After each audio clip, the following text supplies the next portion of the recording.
অত্যাচারিত হয়েছেন, চাকরির সমস্যা হয়েছে, ঘরে খাবার নাই, অসুখ বিসুখ হয়েছে, নানান ধরনের সমস্যায় পড়েছেন। কোনো মাজার নয়, কোনো পীর নয়, মসজিদের ভিতরে চলে যান, উযু করে মসজিদে ঢুকে 2 রাকাত কাজায়ে হাজাতের নামাজ পড়েন। রাসূলুল্লাহর উপরে যখনই বিপদ হতো তিনি নামাজে দাঁড়ায় যেতেন। সুবহানাল্লাহ বলো। আপনি কেন যাবেন একটা কবরের কাছে? আপনার সাহায্য কামনার জন্য কোনো পীর নয়, আপনার সাহায্যের জন্য কোনো কবর নয়, সাহায্য পাওয়ার জন্য কে? আল্লাহ চান আপনার ঈমানটা খালেস হোক। আল্লাহ তাআলা এটা বরদাস্ত করতে পারেন না যে মানুষ কারো কাছে গিয়া আরেকজনের কাছে গিয়ে নথি স্বীকার করুক। আল্লাহ সহ্য করেন না। ইন্না শিরকা লা যুলমুন আযীম, শিরক হচ্ছে মস্ত বড় জুলম, অত্যাচার। আল্লাহ সবথেকে অপছন্দ করেন কোন গুনাহ বলেন? শিরক। আল্লাহ সহ্যই করেন না। কেন করেন না? একটা যুক্তিতে আসি। যারা বিবাহ করেছে তাদের স্ত্রী যদি স্বামীর সাথে যে ধরনের হাসি খুশি প্রেমের আদান প্রদান করে, স্বামী ছাড়া যদি আরেকজন পুরুষের সাথে এরকমের ভাব বিনিময় করে, ফোনে কথা বলে, প্রেম করে, খুব সুন্দর করে ভালোবাসা দিয়ে যদি চিঠি লেখে অন্য পুরুষের কাছে অথবা প্রেম নিবেদন করে, তাহলে স্বামীদের অবস্থা কেমন হবে বলেন? এইটার জবাব দিতেও যদি দেরি হয় তো খুবই কুলক্ষণ। হ্যাঁ, ভয়ানক হবে, ভয়ানক হয়ে যাবে। নিজের চরিত্র যতই যা হোক, বউর চরিত্র ভালো চাই। আচ্ছা বলেন তো, স্ত্রী আপনার সঙ্গে যেভাবে প্রেমের হাসি হাসে, প্রেম নিবেদন করে, ওই রকম আরেকটা পুরুষের কাছে সাথে করলে আপনার সহ্য হয় না কেন? আপনি স্ত্রীকে, স্ত্রীর উপরে আপনার অধিকারটা কতখানি, কি জন্য? আপনার স্ত্রীর যে হাসি, যে মিষ্টি হাসি, যা আপনার প্রাণ কেড়ে নেয়, ওই হাসিতে আপনার কোনো অবদান আছে বলেন? তার যে টানা টানা চোখ, সুন্দর ভ্রু, মাথায় অনেক লম্বা চুল, শরীরটা সুন্দর, যৌবন, রূপ, এর ভেতরে আপনার কোনো অবদান আছে? হ্যাঁ আছে, একটু তো আছে। আপনি যে মুখ দিয়ে বউটা হাসে, সেই ঠোঁটে একটু লিপস্টিক লাগাইছেন। যে চোখের জন্য আপনি পাগল, সেই চোখে একটু কাজল লাগাইছেন। শরীরটাকে পেঁচাবার জন্য সুন্দর একটা শাড়ি কিনে দিয়েছেন।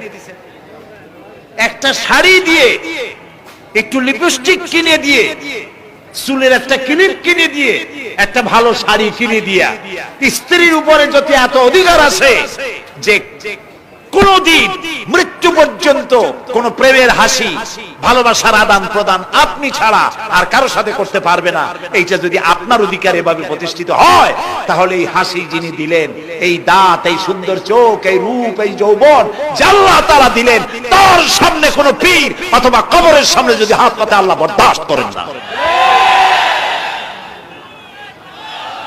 কথা কি বুঝে আসছে? কথা বুঝে আসছে? আলহামদুলিল্লাহ বলেন। আলহামদুলিল্লাহ। বুঝলেই আমাদের কষ্ট সার্থক। আলহামদুলিল্লাহ বলেন। আমরা যেন আল্লাহরে চিনতে পারি, বুঝতে পারি।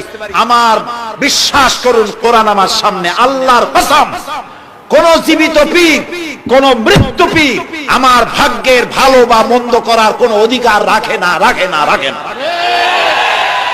কোন পীর ফু দিয়ে আমার ভাগ্যকে ভালো বানাই দিতে পারবে না, পারবে না, এবং আমার একটা চুলও বাঁকাও করতে পারবে না।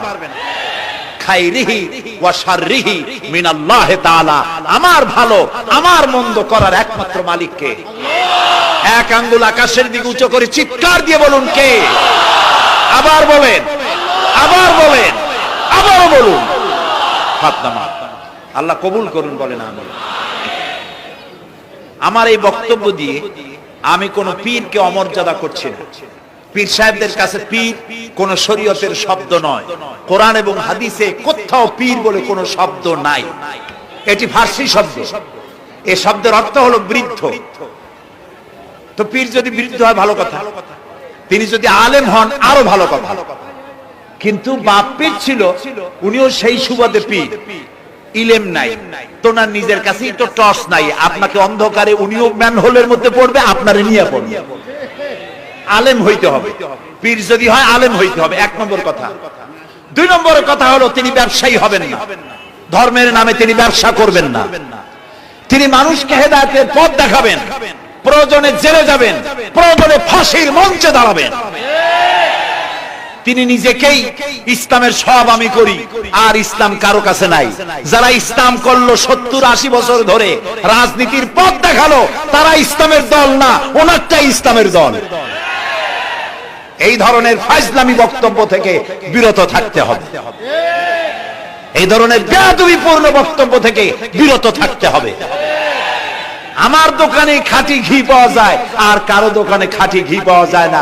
ইসলাম নিয়ে এই ধরনের মনোপলি বিজনেস করতে দেওয়া হবে না। প্রিয় ভাই সব, আমরা পীর সাহেবদের চিনি। পীর ছিলেন শাহজালাল রহমতুল্লাহ আলাইহি, সুবহানাল্লাহ। যুদ্ধ করা লাগে না, আজান দিয়েছেন, মূর্তির মাথা ভাঙ্গা চুর চুর হয়ে পড়ে গিয়েছে। গৌর গোবিন্দ পলায়া কুল পায় নাই। লোকেরা যায় তার মাজারে গিয়ে গজাল মাছ জিয়ারত করে আসে, কিন্তু তরবারিটা দেখে আসে না। দোধারি তরবারি এখনো আছে, সুবহানাল্লাহ বলেন।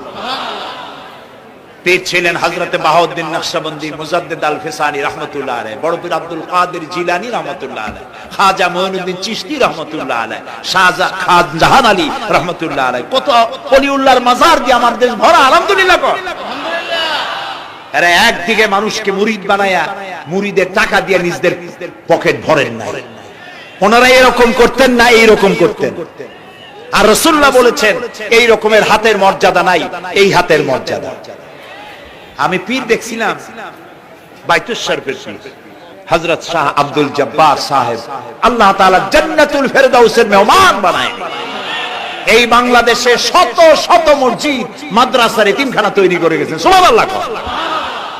বৃষ্টির মৌসুমে চট্টগ্রামের বাড়িটা 14 বছর মাদ্রাসায় ওয়াজিদিয়া চট্টগ্রামে 14 বছর বুখারী শরীফ পড়িয়েছেন। কি মানের আলেম, খালি পীর না।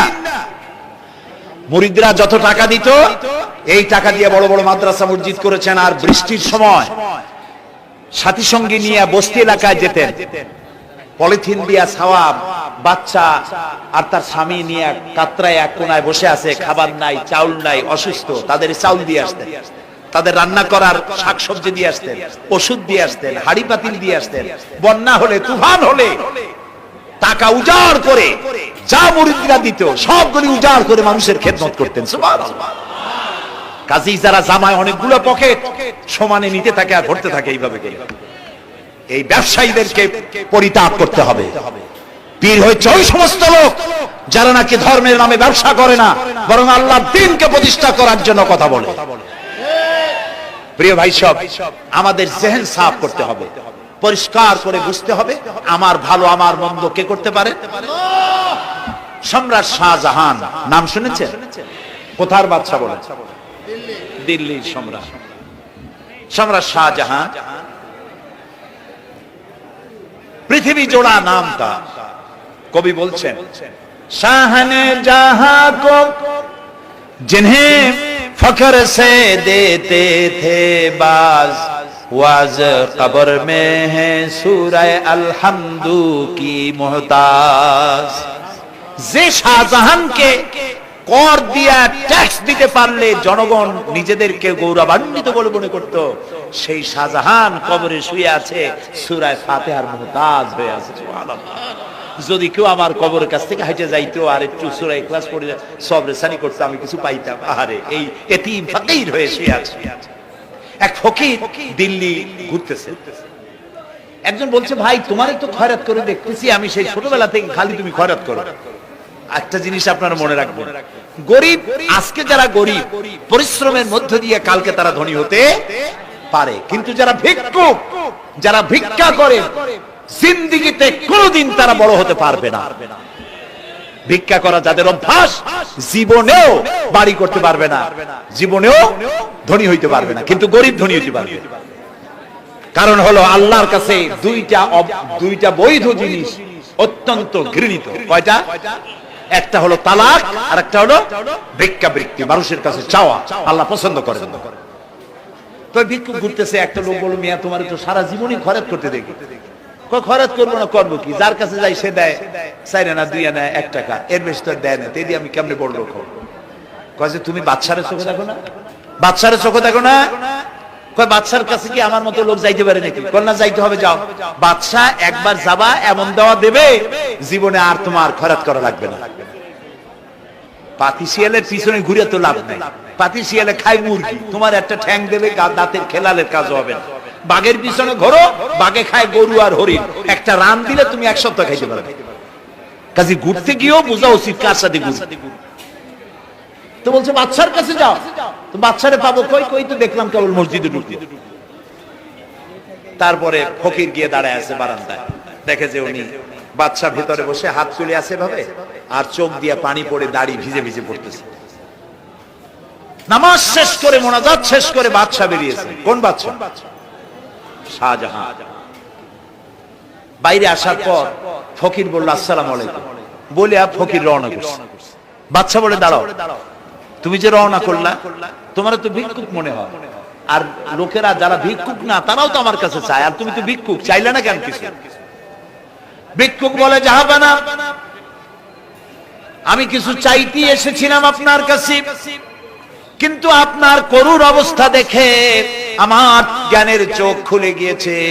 আমি দেখতে পেলাম আমি যার কাছে চাইতে এসেছি, আমি তো কান্দি না, হাতও পাতি নাই।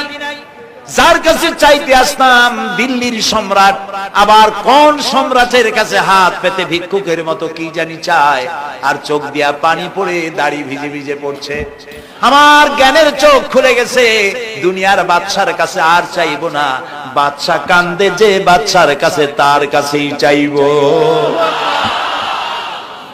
প্রিয় ভাই সব, এই জন্যে জিহ্ন সাফ করে ফেলুন। দুনিয়ার কোন মানুষের জন্য, মানুষের কাছে নয়, কোন কবরে নয়, কোন কারো কাছে নয়, আল্লাহ তাআলার কাছেই আমরা নামাজের মধ্যে ঘোষণা করেছি, ইয়্যাকা না'বুদু ওয়া ইয়্যাকা নাস্তাঈন। আল্লাহ তাআলা তোমার একমাত্র ইবাদত করি, তোমার কাছেই সাহায্য চাই। কাজী সাহায্য আল্লাহর কাছে। কার কাছে চাইবো বলে? আল্লাহ আমাদের ঈমান পোক্ত করে দিন। আমরা বলি আমিন, আমরা বলি আমিন। অসুখ বিসুখ হইলে পরে ধৈর্য ধরবেন। অনেক মানুষ আছে জ্বর হইলে কয় যে এত নামাজ পড়ি খালি জ্বর আমারই হয়, এত রোজা রাখি, ভালো ভালো কাম করি, আমার ছেলের অসুখ মোটে সারি। এই জাতীয় কথা বলবেন না। মুমিনের পায়ে যদি কাঁটা ফোটে, সওয়াব থেকে খালি নাই। ধৈর্য ধরতে হবে। কাঁটা ফুটছে, বলেন ইন্না লিল্লাহ। আজাবান লিল মুমিন